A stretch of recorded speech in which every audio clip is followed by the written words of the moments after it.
really hit that because there's, golf is one of the few, and tennis. Tennis, I think also there'll be a big opportunity for that too. Yeah, and our tennis camps start the 15th as well, and that's going up today too.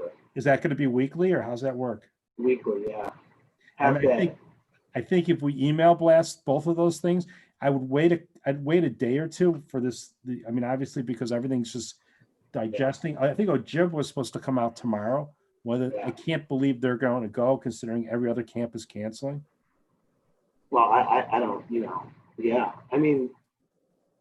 I don't know how they can comply. Well, I guess Wisconsin's, well, where is it? These are up regardless. There's enough camps right now canceling that there's going to be, I think there's going to be demand if we get that out Michigan there. or Wisconsin? Wisconsin can do whatever the heck they want. I know, but regardless, I don't think the owners are going to let it go. Yeah, well, it's such a huge risk. But regardless, that's their decision. The point I'm making is that I think there's a huge opportunity to capture a lot of kids looking for something to do this summer. We are all on it all the time. Okay. And I Working think, on it. Something? I would also think that maybe doing some signage at Sunset Valley actually as soon as possible, because I know Friday, tomorrow, there's going to be more people out there. Signage out there advertising that, and also at the tennis courts when all these pros are out there. I think that there's going to be a lot of parents going out to these facilities and saying, what am I going to do with my kids? And if they play tennis or they play golf, it's going to hit them between the forehead that, hey, there's this opportunity for weekly camps and learn too stuff. Yeah. We are certainly working on the marketing component of that as well. Well, that's my 2 cents. I'll tell you what, the sign budget has gone through the roof. Everything else we've decreased costs on, but as you've seen throughout the town, we are signing to death because every time, IDPH comes out with new guidelines for us to post, we've got our facilities and our parks posted to death with, wearing face masks and all that good stuff. I got it. But the point I'm making is if we can advertise at Sunset and at the golf course, at the tennis facilities, I think we're going to capture a lot of kids. Yeah, I think so too. So that's my 2 cents. Yeah, for sure. Okay. Is this going to be video or is it just going to be audio? So I think we're doing audio because it'll be all presentation anyway. Okay. Fine. For the most part, and we are going to be live on Facebook. It was posted, so we are live on YouTube. I don't know if we'll have any viewers or not, but are we taping and posting this? We won't. We typically don't repost our finance committee meetings, but we do. We don't typically record them either, but we do. Okay. We post them live. Okay. So they'll be shown. Of course, all right, fair enough. All right, I'm going to go back to work. So, you guys, I'll see you in a little bit. Okay.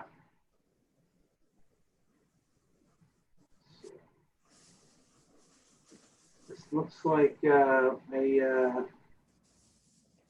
heard from Barney. I was planning on being here. Roxanne's here. I assume, Mary Lynn, are you here?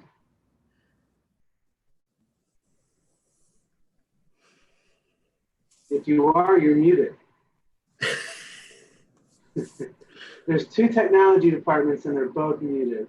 I'm assuming one is Dan Johnson. No, Dan Johnson, well, he might be on there twice. Dan, one of those is you, right? Technology department? Sir. Yes, sir. One of them is me. Okay. Now, I don't even have the ability to show my drawing. I don't think I have the ability to show my camera, which is fine.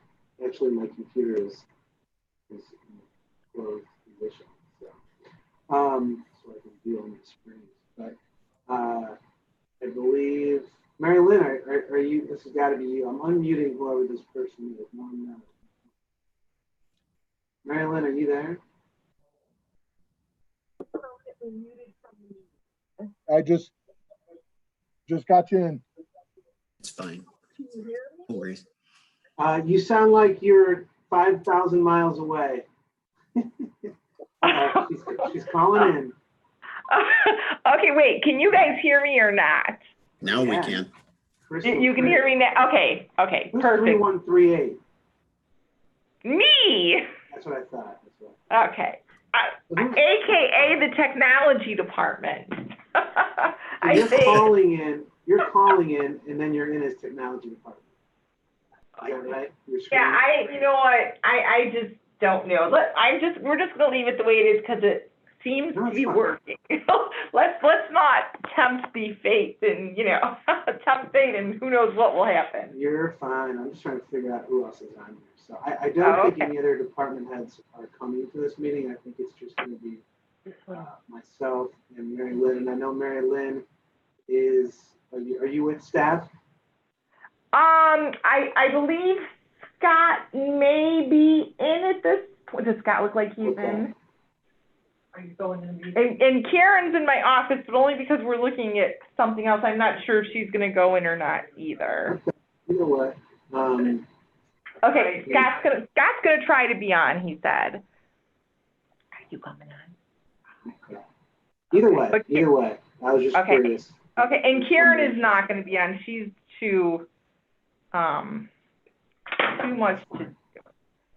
Okay. She's paying the bills. She is. We're looking at some right now. Okay. Who's here? Sounds good. And then we got, so let me see. Bonnie has all the right login. Martha Trotter is the manager on the audit from Sikich. Oh, hi, Martha. Yes, hello. So, we can, oh, Barney's here. Okay, so you know what? This is Brian Romes speaking, Martha, Executive Director Brian Romes, and obviously, Marilyn Peters, Director of Finance, and also on the call is Commissioner Cal Bernstein, the finance, who chairs the Finance Committee, and then our President, Barney Ruttenberg, I see is on the call. I'm not sure if his sound is working. No, I'm here. Okay. I'm here. Is there video? No, they're going to share the screen. Okay. So the screen will be occupied by the Stafford documents, I believe. And Roxanne Hajnowski is also on the phone, our executive coordinator. And so I don't know. Oh, Ryan Oakes looks like he and Jeff Smith. So Jeff Smith, Director of Planning, Ryan Oakes, our General Manager of our golf course, and then Dan Johnson, our Manager of IT. They're all on the phone. So Dan and Martha, I don't know. I think you probably connected at some point with Barney and Cal, Commissioner Bernstein, Ruttenberg. So, but I guess I will hand the floor over, and you can start the meeting here in just 1 minute. It looks like we have before kicking things off. And Cal, Roxanne, did you give Cal? Do we have the agendas on here? Do we I have, just emailed the cheat sheet a few minutes before the meeting okay, to Cal and Barney. okay. So, I sent it Cal? to your personal email, Cal.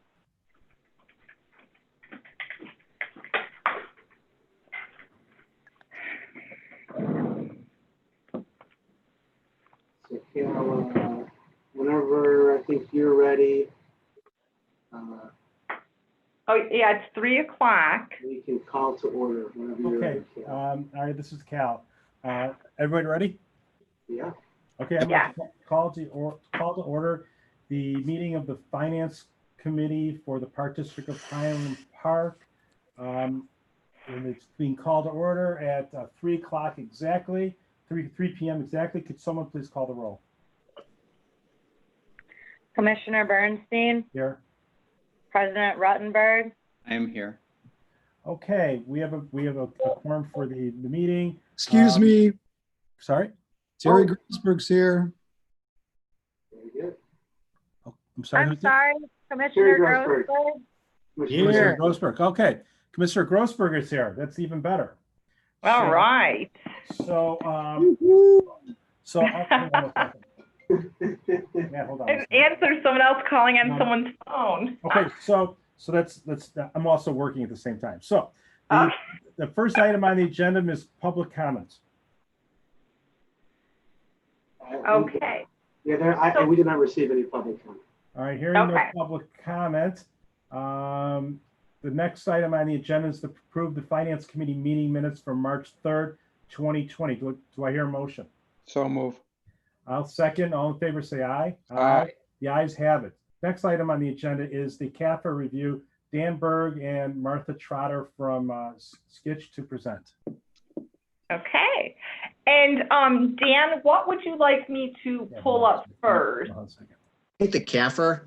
The CAFR? Okay. And while she's doing that, I just wanted to thank Mary Lee and her staff. We went to the Park District on site for this audit just as the Park District was going into quarantine. We were there for only 3 days, mostly because we had pretty much their undivided attention. And they had our undivided attention as well. And we were able to accomplish a first year audit in a very timely manner, very efficiently. And we thank Park District staff for doing such a good job of getting ready and being so responsive to our requests. Also, thank you to our staff and Martha for agreeing to come out during the first week of the quarantine when I think a lot of people were the most nervous.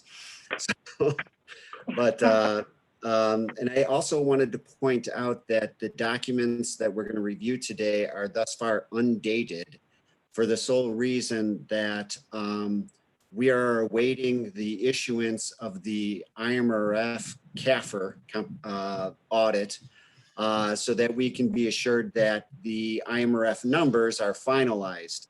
In the past, we'd received the actuarial valuation for IMRF in a month earlier than the audit, went ahead and released reports based on that, and then found out that during the course of the audit, they found mistakes and we had egg on our face. So we no longer issue reports ahead with current IMRF information ahead of the release of their audit and their finalization of the audit process.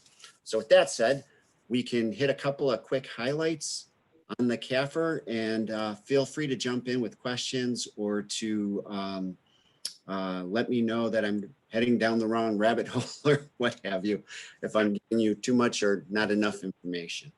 So the first thing I wanted to point out is our opinion. The independent auditor's report is the only part of the report that's truly ours.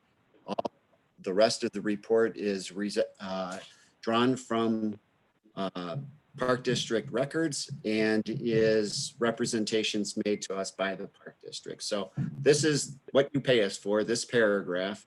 It's commonly referred to as a clean opinion. We call it an unmodified opinion.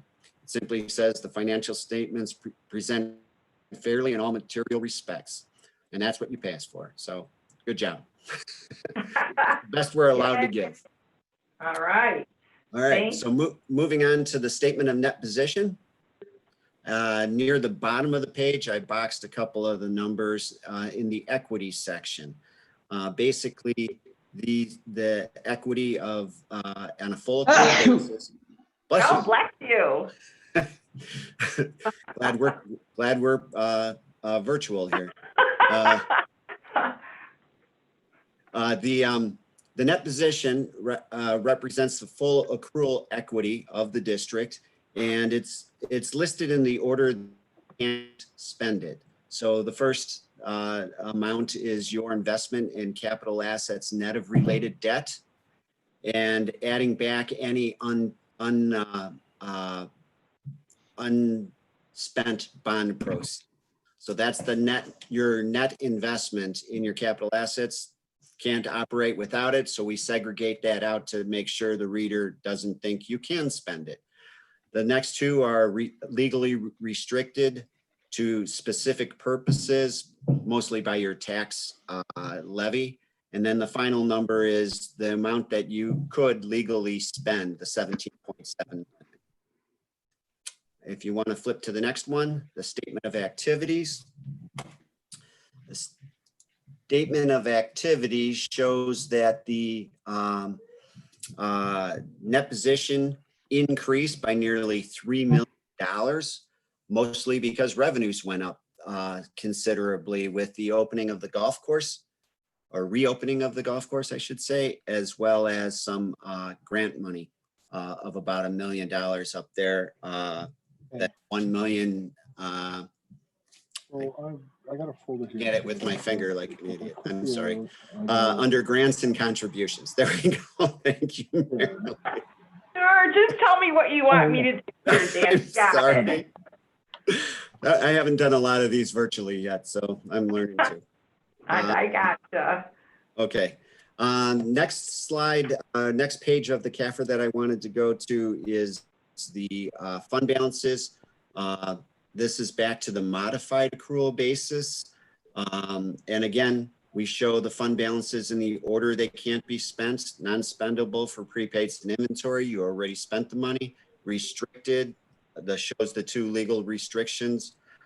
Committed, that would be what the board of commissioners has committed to spend on particular purposes. So mostly in the rec fund, you commit the fees that are received during the course of business for the rec fund to stay in the rec fund, unless otherwise noted, and we'll see that in a moment. Then assigned would be management's assignment for, and that's primarily the capital projects.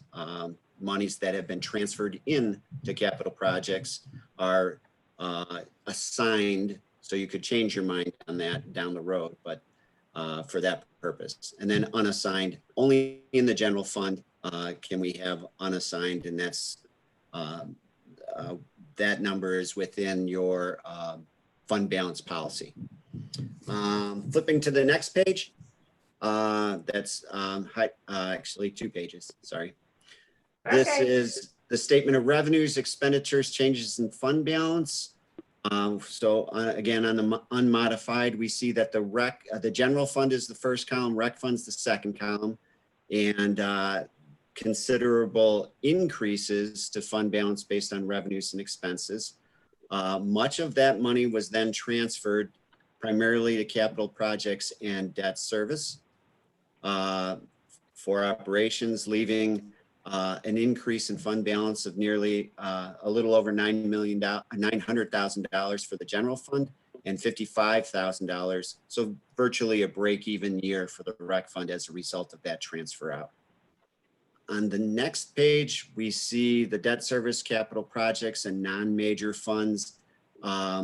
Each of those, the debt service and capital projects, had a deficit before transfers in as designed, as budgeted, and then the transfer in from general and rec is shown there to give them both in the case of debt service, a very slight increase to fund balance, keeping that fund balance just what is necessary. And then capital projects, we still have $7.1 million available for 2020's capital projects. So those are the financial highlights.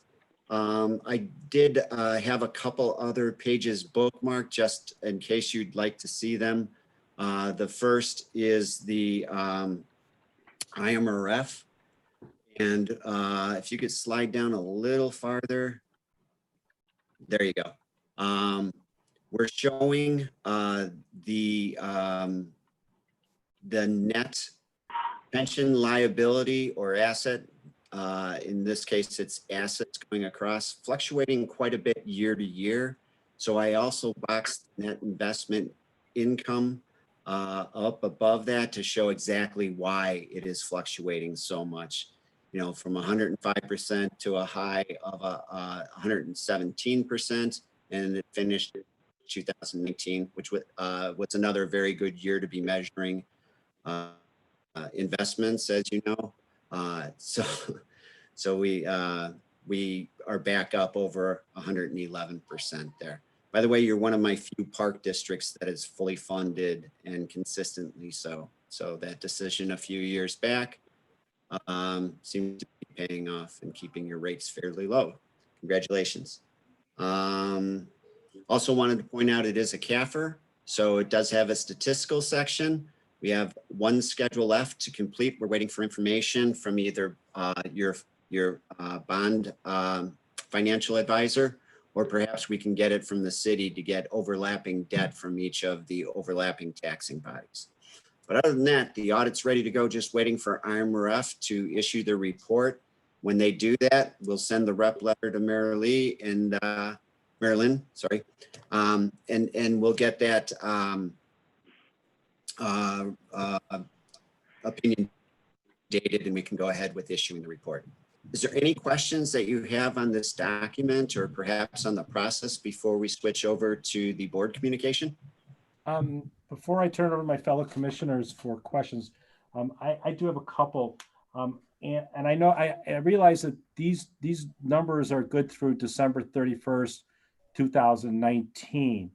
So obviously they don't reflect anything that's happened since then, obviously, and the pandemic and COVID-19. So the question I have for you is, what is the auditor's role going to be as we move forward? Because obviously there's an impact to the district's finances of COVID-19. What is the auditor's role moving forward with regard to that issue?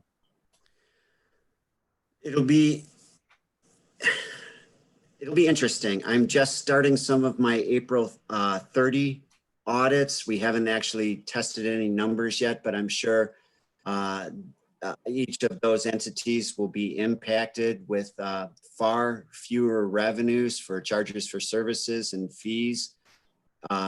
So our testing for next audit might look a little bit different. We might have to focus on some other things, including internal controls that may have not been available, should we say, or as robust during this period. I think that's the biggest effect that we will have on audits going forward. Obviously, there will be fewer expenses perhaps to examine as well because of the reduction in mostly rec funds and things. But I think our biggest fear with our clients is going to be whether internal controls were relaxed in order to accommodate people working from home and not, or remotely and not working together. So we're going to have to keep in contact with our clients to see whether or not they can maintain adequate controls. So are you currently consulting with your clients with regard to those issues to basically preempt those concerns? Yes. In some manner, we've been. Okay, so the password. Sorry. So the password is you got to hold the shift key down and start with the exclamation point. Oops, I don't think we want to know what the password is. Then it goes. Yeah, someone is unmuted. Dan, you're unmuted. Dan Johnson. Hold the shift key down and go Dan from Johnson. 3 down to C. Dan? Okay. I think he muted himself. Okay, great, thanks. Okay, go ahead, I'm sorry. I found a button just then that says ask to mute. So does that kind of answer your question? Is that I got kind of interrupted with the answer with regard to what kind of services, what kind of consulting are you doing and suggesting to your clients with regard to dealing with COVID? So mostly it's being in contact. Mostly we haven't had a mass mailer or anything like that. We've been having webinars on a regular basis, including we had one today of security risks as they pertain to your computer systems. And what controls need to be double checked and maybe even enhanced. Things caused by more remote users. And they brought up a half a dozen examples during that presentation of things to look out for. Mostly for myself and Martha, we're simply contacting our clients on a regular basis to see what they're doing. Some of our clients are still going to the office. Mostly villages and cities and counties are still working on site more than they're working off site. But our park districts, our libraries, they're working off site, so they have a little higher risk, and you have a bit of a combination. So we're kind of trying to handle clients one at a time in that manner. As board members, or as a partner, is there something that we should be looking at right now as we move forward through these issues? Well, I think your primary responsibility is to make sure that you're still approving the expenditures based on information that you are satisfied with, and consistently asking whether or not any controls have been relaxed, or if there are alternative ways to do things in this remote working environment that you can enhance controls perhaps. There certainly isn't as much cash receipting coming through, but I think my fear is that certain controls over payroll and cash disbursements and purchasing might not be as robust as they should be in this. Mary Lynn, do you want to talk about how we've changed our purchasing policy? I do. I absolutely do. I wanted Dan to finish what he had to say, and so, Okay. and Dan, were you done with your comments? Yeah, regarding absolutely. that? Okay. So I can say here at the Park District, we have been pretty aggressive, and we have significantly reduced people's ability to make purchases, whether it be on their purchase card or things not on a purchase card. All purchases at this point have to be pre-approved, whereas, previously, pre-COVID times, you could make the purchase and then your manager had to sign off on it. And, depending on how much was being spent, different levels had to sign off on it. Now, all purchases above very reduced limits, starting at $250, need to be, pre-approved by your direct supervisor. And additionally, as far as payroll, any sorts of hire or change in status of employees, because we did furlough a large number of people and other people are at reduced hours. Those sorts of changes are going through our director of HR, Donna Dunn, and then Brian is actually signing off on all of those. So I do think we have very adequately increased our internal controls surrounding purchasing and, hiring or changing of staff levels. Yeah, it's pretty significant, actually. I mean, every department head signs off on anything over, I think, 1,500, and I sign off on everything over 5,000, whereas it used to be, it was 20,000. Right. And department heads before could, sign off on things up to 15,000. Now we're, very, very reduced down to $5,000. So we've made, significant changes to make sure that we're on top of things. And then payroll is actually, payroll hours are pre-approved every payroll. In other words, the hours that people are working are right. not only approved afterwards, but they're pre-approved by me. Right. And any change in employment is manually approved by me. So which is obviously a huge change, which in normal times I could not possibly manage. The hundreds of staff. That's what department heads and managers are for. But during this time, we've tightened up our controls. Hey, Dan Burke, do you like what you're hearing? He signed off. Just Dan dropped off and muted too. There we go. I unmuted myself. Sorry about that. Old guys with technology, I guess. Yeah, I did. I was impressed with each of those items, and I think that they are necessary during this time. So nice job. Okay. Any other questions, comments from board members? President Ruttenberg? Oh, Barney, we cannot hear You're you. muted, Barney. Let's try now. That's much better. Okay. Okay, I couldn't tell what about mute or not mute. Can we go back to that page that showed the pension in a little red box, pension obligations? Sure. That was page 50. Yep, page 50 of the PDF, page 38 of the CAFR. So just take a second and explain what employer's net pension liability paren asset close paren means to us. Okay, so up above at the very top of the page, as it's shown right now, is the actual, oops, sorry, where, Did I go too high? Again? yeah, so right where your cursor was is the total pension liability. So that's what the actuary at IMRF, Gabriel Rader, GRS, is showing, calculating as the total pension liability of the park district, your share of IMRF. Your assets are shown planned net position ending in the bolded down below, and liability or asset is the difference between the two. It's purely based on a market value as of 12/31 on the investment portfolio of IMRF as a whole, and then a portion down and allocated to the park district level. Okay, so looking at the number $45 million,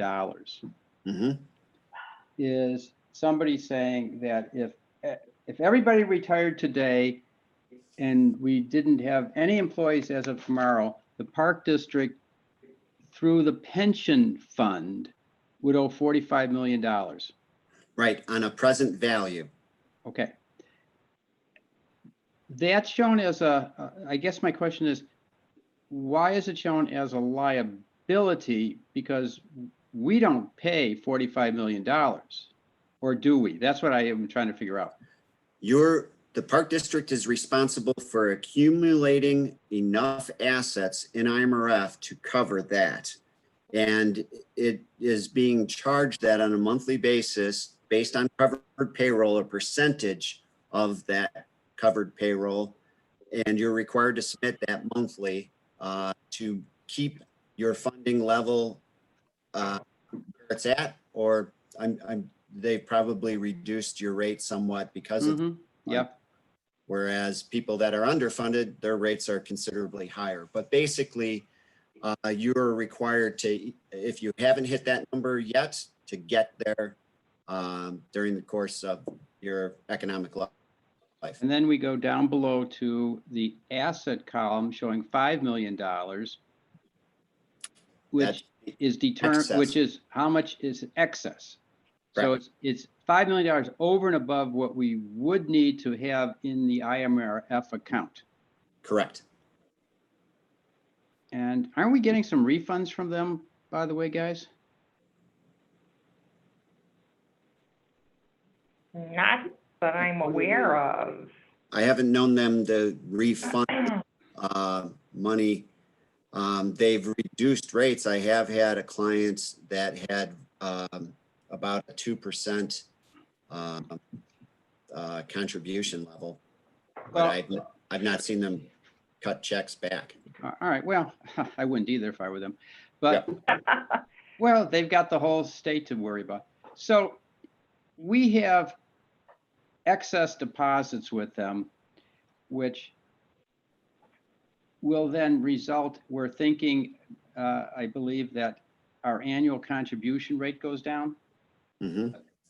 And so we save, X thousands of dollars per year of annual contribution. I don't know what that number is anymore. On the preceding page, we show contributions if you want to. There you go. So your contribution rates are very low compared to It's below FICA, actually. All right, and this is what I'm leading into.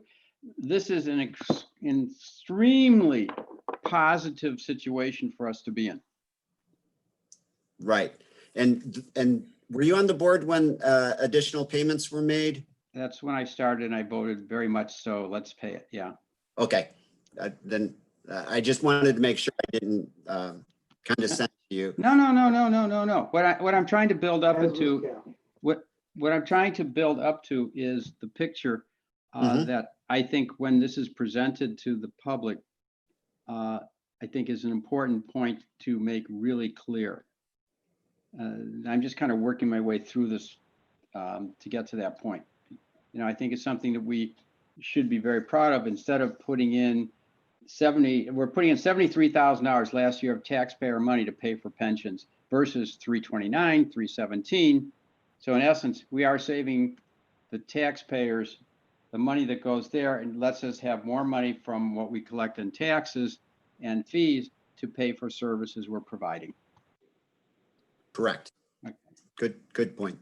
That's sort of a presentation point that I think we should make clear when this is presented. I think that this is obviously the finance director should bring this up.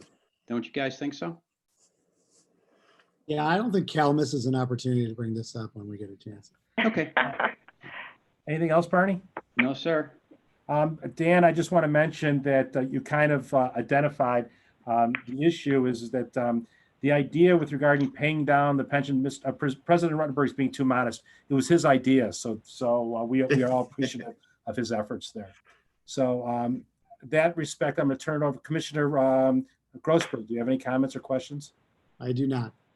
Okay, I have a couple. If you could turn back to the page with regard to the fund balances.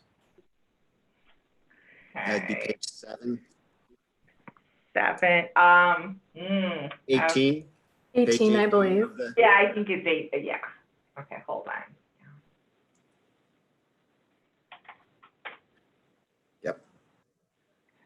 on. Is that the Based page on you're your- referring to? Dan, okay, based Yeah. on your experience, are any of these balances, would you be concerned that they may be excessive? So the easier way for me to answer that question would be to flip 2 pages down. Okay, So I can compare those fund balances to the expenses above them. And fund balance policies are generally based on a percentage of either expected expenditures or prior year expenditures, if you will. So if we're comparing the 3.3 million in the general fund to the 5.2 million, I would also need to add in the transfer out. So, 5.8 million, we're a little over 50%. I wouldn't say that's excessive, especially during this pandemic, knowing that revenues will be reduced for the foreseeable future. So I always encourage my clients to set a policy based on a percentage of expenditures that they're comfortable with. And I review that to see if I'm comfortable with that. But I don't see anything excessive here. No. and so, I think you earlier stated that your findings are that we're complying with our existing fund balance policies. Correct. Are you finding that your other clients right now, due to COVID-19, are struggling to maintain their policies, or are they all in pretty good shape? Well, I haven't audited them yet, but what I'm hearing is that some of them are putting in place lines of credit because they're hemorrhaging cash, especially at the village and city level where they're having full crews in public safety and public works, but they're not getting this, they don't anticipate getting sales tax, income tax, food and beverage taxes, and the like, similar revenues. And they're afraid that some of their food and beverage tax revenue may not come back after the pandemic. So This may be a stupid question, but I'm going to ask it anyway. Mhm. I know that auditing is done on an annual basis. Mhm. Is there any benefit of looking at it, because considering what's happening in the world, of looking at it maybe biannually instead of just on an annual basis? I don't know that bond issuers have enough trust in Illinois governments, mostly because of the state, not because of that they would take a pass on a year of I'm saying, so I mean, do it every 6 months, so to speak. I'm sorry. semi-annually. Yeah, I'm sorry. that's what I meant to say. I used the wrong one. I apologize. No, no. Yeah. I was worried about my income drying up. Yeah, that was my fault. I'm a taxpayer. I'm a taxpayer too. I definitely understand the need for the audits and the need to save money as well. But you know, it wouldn't be a bad idea to have almost a ratings call or a you know, a profit call like you have in a commercial entity, a publicly traded company, to review where individual governments are at on a more current basis rather than wait for year end. I know that a lot of my clients are keeping one eye on their cash flows and another eye on their budgets and trying to figure out whether or not they can stall any of their future costs. I am kind of concerned about all of my park districts too, because of the uncertainty of the fees, the revenue streams that you'll be dealing with for this foreseeable future, and the fact that basically the pools will not be used this year. Who knows when you'll be allowed to reopen the ice skating rink? It'll just be a long time before all the effects are hashed out, and it wouldn't be a bad idea to revisit your financial situation, not to the extent of an audit, but perhaps, you know, a review of some sort of specific items during the summer. And so that's something that a role that you would play, or would be part of an engagement with an auditor? We could. I'm wondering about the need to make sure that the revenue and expense figures are accurate, and that the cash levels in the balance sheet is accurate, or if it's really a review process that management should take in the preparation for the next year's budget. Either way, you're going to be looking at your budget for 2021 a lot differently than you looked at 2020, obviously. And it's going to be a process that's going to take a lot of attention, a lot of TLC on the behalf of management and boards of commissioners. So just so I understand, in summary, basically, that is something you would defer to the district and their finance staff to prepare, and then and what I'm hearing is that as an auditor, you don't play a role in that. Not a formal one yet. I haven't been asked to do interim review work in the past. This is a whole new world, but that's something I'm definitely going to present to my partners. What's the benefit and what's the disadvantage of doing those? So the benefit would add credence to your internal numbers on a monthly basis. If you all feel that the accuracy isn't and you're not getting current enough data, then this would put the heat on management to prepare it more quickly so that it can be looked at by outsiders as well. That's Can I interject for a initial second? reaction. So is that the role of our internal folks to be keeping us abreast on this? I had sort of the same thought as well, just given the world that we're living in now, keeping closer tabs on it. But isn't that what we get at our monthly meetings and things like that? Right. Yes, absolutely. Yes. Yeah. So I mean, I guess if I could just throw out there, and Dan, so you're probably less aware of what we have been doing, but we are preparing for next Thursday. We are completely redoing our budget month by month for the rest of 2020, given COVID circumstances. We have been carefully monitoring cash flow projections to make sure that we do have the cash on hand that we need to have on hand in order to pay things such as interest on our debt certificates, which are coming up due in June, and monitoring things like our tax receipts coming through, and all the ins and outs. And that is why we have had to, unfortunately furlough staff and reduce staffing hours. And we have turned off something such as, Comcast, utilities here and there to make sure we can get our utilities as low as possible. We've drained the pool, melted the ice. Our aquatic center is closed. We have canceled various activities like our Fourth Fest, which are very much cash outflows versus cash inflows. So I do feel that we are closely monitoring the situation and that we are reporting out really at each workshop and board meeting on what, we are doing here at the district to make sure that we are, staying afloat and that we do not need to take out a line of credit or, anything like that. And my question, Mary Lynn, was not an indictment of what we're doing. I was just basically. No, that's okay. I just wanted Dan to know we're doing something. Yeah, I just wanted to, since we have the auditor here today, I was just trying to determine, is there any role that the, because again, this is not my area of expertise. I'm just a simple country lawyer. But I'm trying to figure out if whether there's a role for the auditor to play in this whole process, because this is uncharted territory. And, and if there is, what is that role? And if there isn't, that's fine. If we wait till the end of the year, and just do the same process again, this is a unique situation. And I was curious, number one, if there was any role for the auditor to play, and number two, how does this impact not only this client, which is the Park District of Highland Park, but other clients that they handle?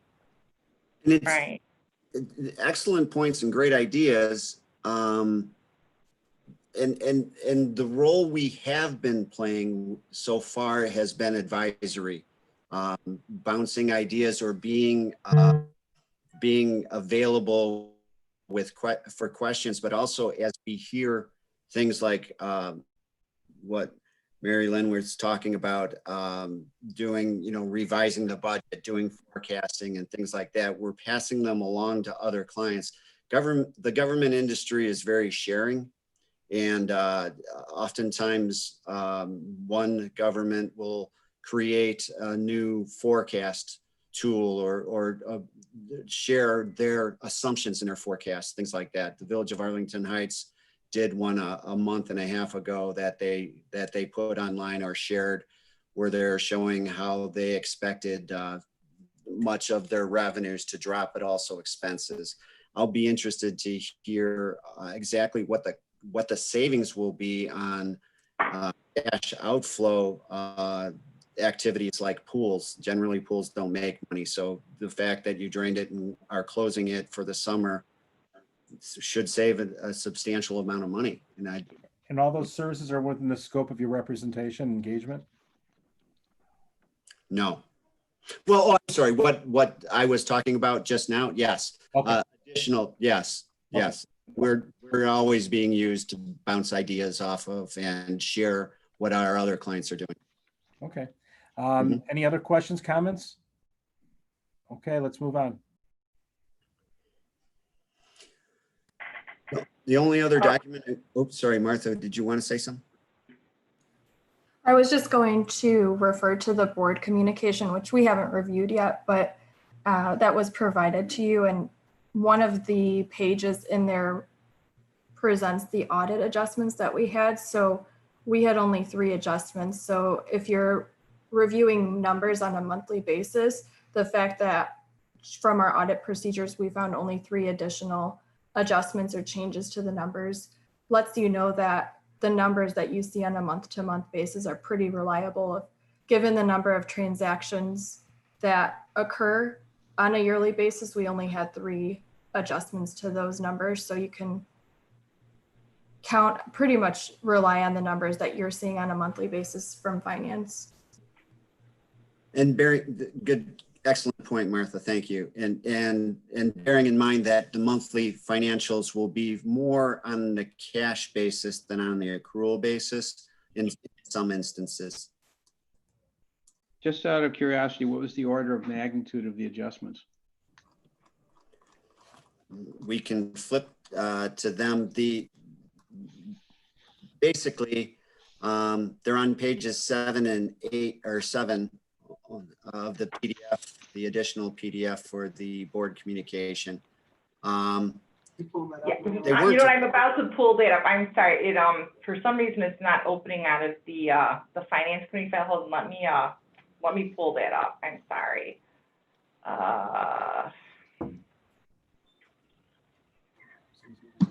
So they weren't large.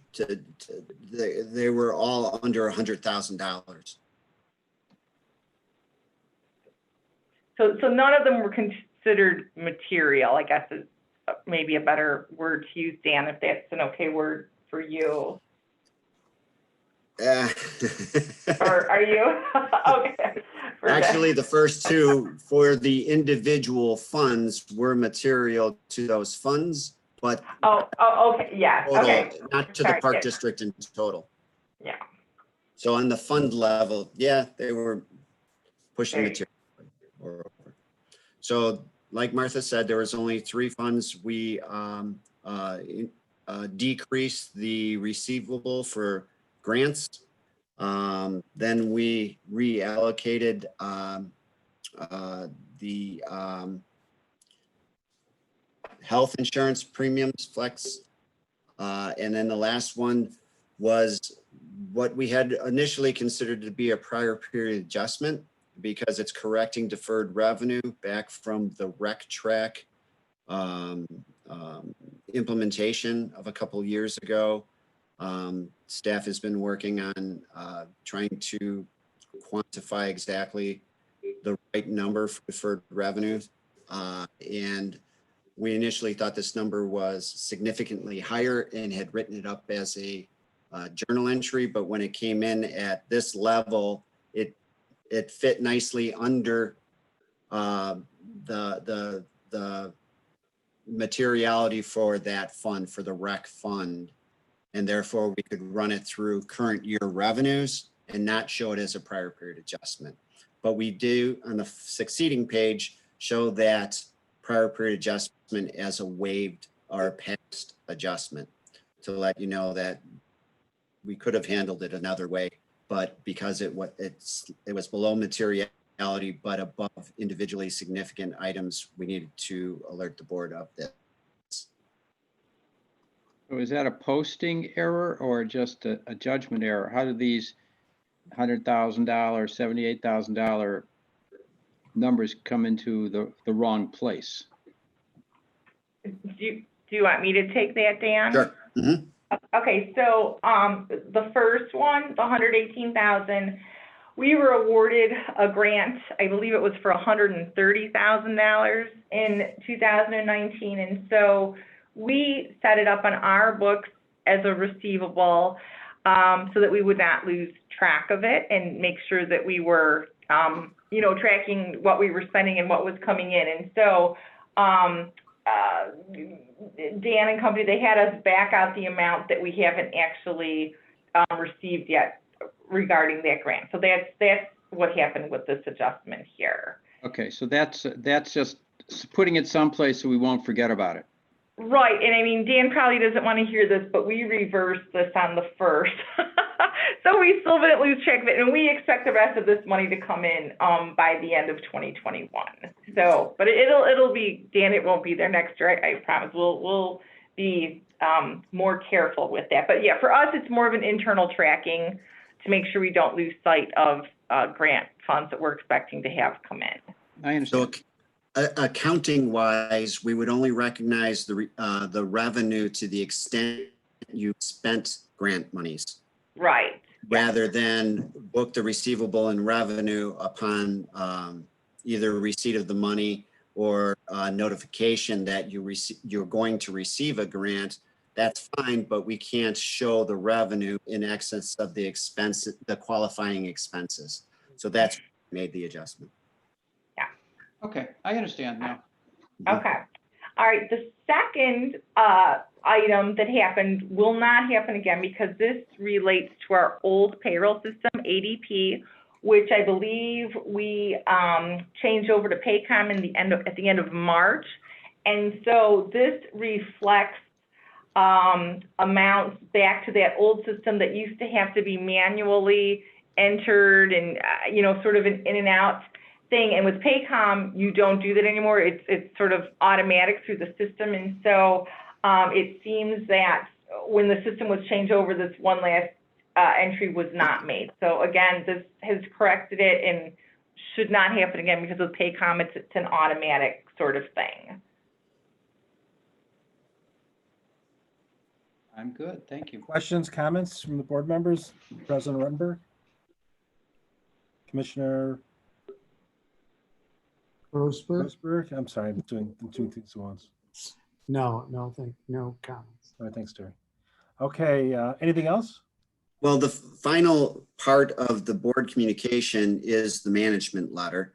So if we want to flip to that, I do want to point out that we had no material weaknesses or significant deficiencies. So these are literally not required to be presented to the board by our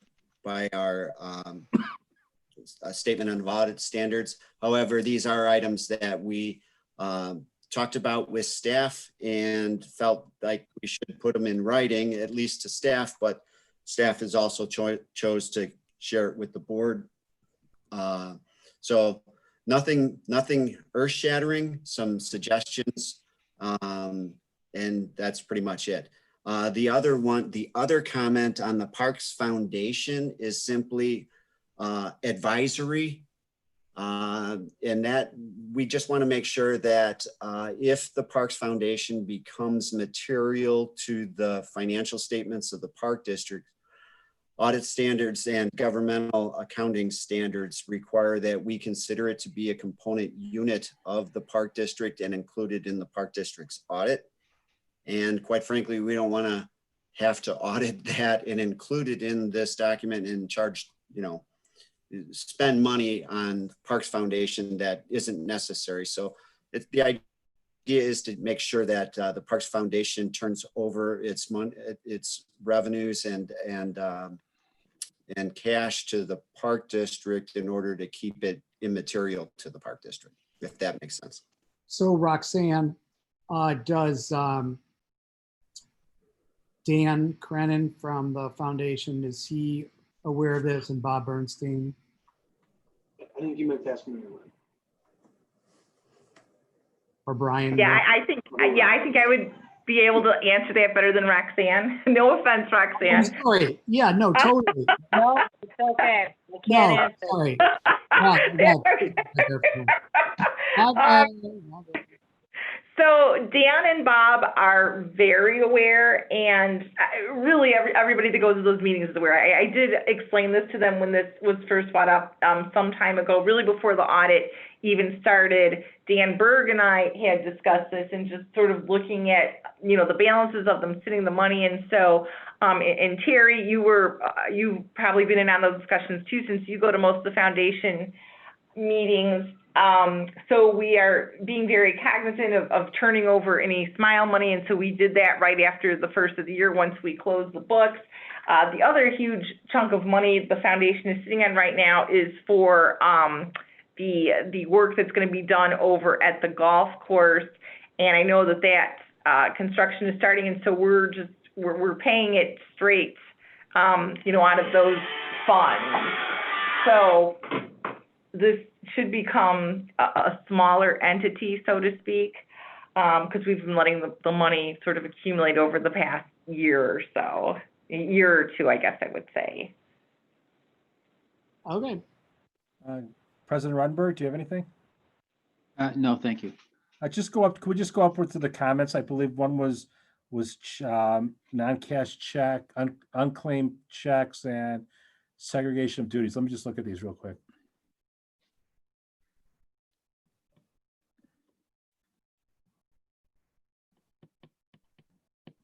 So you recommend the transferring responsibility of payroll to finance.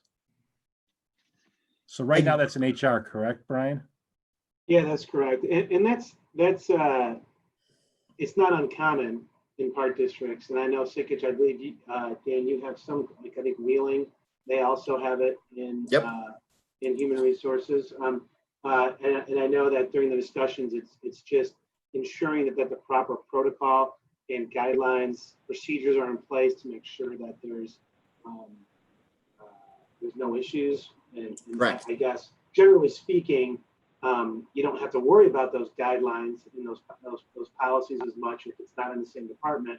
But if it is in the same department, you just need to make sure of it. And so I know there was conversations with Donna as well. And when Donna was with the library, it was also in human resources. So she's very aware of those necessary protocol that needs to happen as well. And it has been in human resources. It's gone back and forth over the years at the Park District, and it's just been a matter of sort of where it fit best. And so we've been most comfortable with it being in human resources. Right. And to be clear, as an auditor, we prefer, but don't require HR not to do payroll. And the reason for that is the people that are responsible for creating new employees, for terminating former employees, for entering raises and pay rates changes and things like that. It's a little ticklish for them to do the payroll as well without outside verification. And finance is reviewing this payroll change report, each payroll. So that gives us comfort and is an excellent internal control over that process. Right, and in fact, HR right. Not that HR didn't have some processes in place to verify these things and segregate some of those duties as well. Right, since Dan brought this comment up, I have Donna, after each payroll she sends me, it comes straight from Paycom, a report of all changes. So whether it be a rate change, a pay change, a position change, a termination, a hire, I now get a report after every payroll and I go through it, and then I can ask Donna or Theo, anyone over in HR, for the appropriate signed off documents that would support any changes. Now, the past few payrolls, obviously we haven't had, any increases in pay, or hiring of staff, right? We're furloughing people and have a hiring freeze. But going forward, when there are changes like that, I'll be sure to review those too. So I think, like Dan just said, I think we've made some extra changes so that we have even additional internal controls over what is going on with the payroll. Okay. And the second comment with regarding unclaimed checks, that seems to be on there every year. So.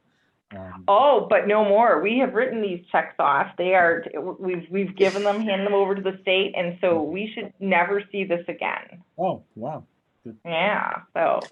Nicely done. And it is very common in park districts because of the funds to people that have moved out of the district, things of that nature, that this is a problem.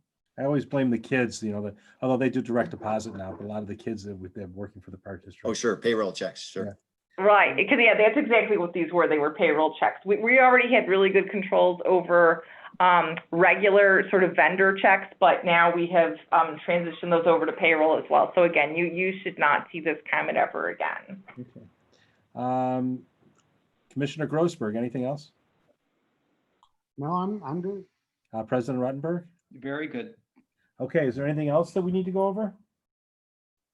No, I think we're done with the, well, Dan, thank you very much. Thank you, Martha, for a very thoughtful presentation. So I think that concludes that item on the agenda, the CAFR, unless I'm missing something else. I think we're okay, right, Mary Lynn? Yeah, I think we're good. Okay, so the next item on the agenda is other business. That's for Mary Lynn to present. Yes, and I really don't have much else other than we do have another finance committee meeting scheduled for next Thursday at 3 p.m. where We're going to be looking at cash flow projections and updated projections for year end, and have updated graphs by month as previously requested by our president. And then we still plan on moving forward with many more finance committee meetings this year to come, and we've kind of settled in on this Thursday afternoon time slot at 3, and preferably the Thursday before every Tuesday of a board meeting. So that's kind of the thought process we have, if that seems good for the three of you. Yeah, I think that works nicely. Okay, so. Wait, one more question, I'm sorry. Terry, Yeah, I assume until school starts back in the physical presence, 3 o'clock will work for you? yeah. Okay, Yeah, great. I just want to be sensitive to that. So I'm putting that on my schedule right now for 3 o'clock on the 4th, June 4th, correct? Yes. Okay. Okay, that is graduation. So the kids are circling the school in their parents' cars, and there's I believe that starts at 2. So if it goes relatively quickly, I could join after 3, but it may be a problem. Well, let's change the time to make it more accessible to you, because Cal, I talked to Terry. I may have mentioned, I think Terry should really take my position on the finance committee. Oh, I was going to offer him mine. No, I offered first. I don't understand. Is everyone trying to get off of finance? It's very upsetting. No, actually, not at all. But I think as part of the our succession planning and growth, the commissioners, I think, need to be more vested in the finance side of it. The touchy-feely stuff that we all talk about as programming is great, but I think there's this aspect that I think is critically important. Okay. Would it be better to postpone it till next Friday at 3? Just I envision it being long. I don't want to go Friday. I think we're gonna, only because I want to make sure if there's any. So part of the discussion in reviewing the projections will also be to just sort of relook at some of the capital projects. I know there's been some discussion on reviewing projects that are scheduled to be forthcoming, and so those would be presented at the board meeting on the following Tuesday. And I just don't want to wait too close to the weekend if we have to make an adjustment to the board packet. So I'd rather go either a different time. How about earlier in the day? Right, that's Okay. I'm good in the morning that day. We could do it Okay. over lunchtime if you want. Yeah, Why don't we We do could- it at 12 o'clock? Can we do it at 12 o'clock? It's I'm certainly good. fine with me. Mary Lynn, any issues? No, they would definitely be the priority, so that's fine. Yeah. All right, so Okay. let's do it at 12 o'clock. We're going to do Zoom, obviously, so we can do it from wherever. So we're going to do the next meeting of the finance committee will be Thursday, June 4th, 2020 at 12 p.m. Great. Okay. Okay, is that good for everybody? That's great. Yeah. That's great. Thank you, Cal, Terry, and Brian. Okay. I so move. Okay, any other business from the public, from the board members, from staff, anything else? well, I just want to just mention this to my conversations with Barney about my interest in the finance committee also really sprung from my interest in the overall financial health, obviously, of the district, and particularly along with Greenprint. So, I imagine that there's synergy between those two groups. So that was where my interest came from, not to displace two of its current members. Well, I will say that that every one of the commissioners have expressed to me interest in both of those issues, both Greenprint and Finance Committee. So I don't think they're mutually exclusive. They need to be on one of those committees. They have to be interested in those. But as we've done in the past with the Finance Committee meetings, is that they're welcome. Any board member is welcome to attend. In fact, when we do it in person, we do have seating available for any commissioner who would like to be there. And now, obviously, now we're doing these remotely, any one of the commissioners can dial in. These meetings are the notice is published for these. These are public meetings, so they're subject to the Open Meetings Act now, and therefore if all 5 commissioners want to be there, that's fine. I mean, the more the merrier, as far as I'm concerned, because it gives us an opportunity to really focus on limited issues and really dive into the details. So we really appreciate that the staff takes the time to do this with us. So again, I don't think the fact that I think instead of standing on ceremony, form over substance, I mean, if anyone wants to come and participate, we'd love to have you. Which is a long-winded way of saying, Terry, you can do both. Okay. And I've been called worse. So after being called long-winded, I will entertain a motion to adjourn. So move. Second. All in favor, say aye. Aye. Okay, meeting's adjourned. And everyone have a nice weekend, and we'll see you next week. Bye-bye. Okay, thank you. Thank you. Bye. Bye.